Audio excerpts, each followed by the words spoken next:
Hello everyone, this is a video demo for our Codelympics game where you can learn programming. Starting with the main menu, here we have a selection of buttons. This one will close the game, this one creates the new game, continue from an older game, look at your save data, and view the credits. So let's start a new game. So this is the select minigame scene. We can either go to the main menu, go to the hurdles minigame, or go to the synchronized swimming minigame. Let's start with the hurdles minigame, and before we start, we need to take the pre-game survey. This is part of our success metric. We compared the results of the pre-game survey to the post-game survey, and hopefully, if the students learn about the programming concepts, then there should be an increase in the score. So let's pretend that I don't know that much about programming and enter the survey. And now we're in the hurdles minigame scene. Okay, we're in level 1. You can inspect the levels by pressing inspect level and then using the arrow keys to move around and look at the scene and press escape to come back. So for this, it's an open-ended text box.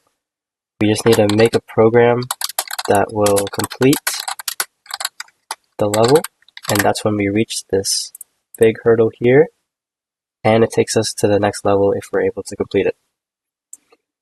So let's save and exit, which takes us back to this scene, go back to the main menu, and check out our save data, where as you can see, it saves our level that we reached, and it saves our pregame survey score.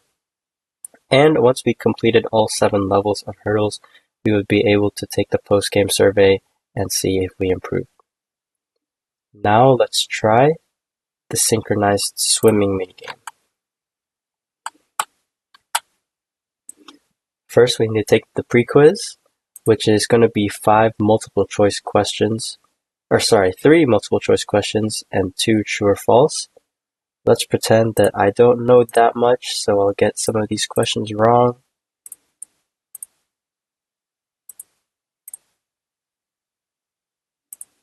And now we're in the synchronized swimming minigame. We're greeted by a help screen, which gives us some helpful information. We can press any button, and now we see on the left side, this is the diving area. There's an exit button to go back to the main menu, and there are different levels that we can choose from. Let's choose level 1, and as you can see, our partner is going to demonstrate the dive, and he dives here at height equals 4. Down here in the bottom right corner, these are the blocks that we have for this level. Each level has a different set of blocks that you can use.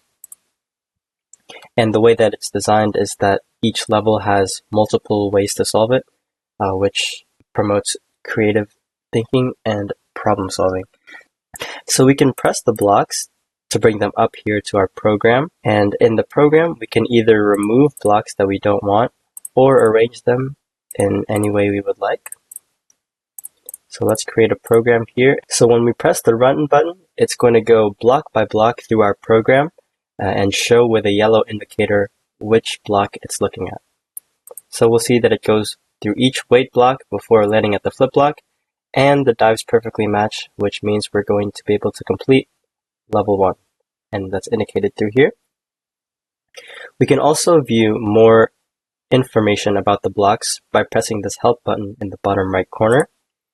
For example, the flip block is a function, and we use it to make our character spin at a certain height. We can learn about the other blocks here.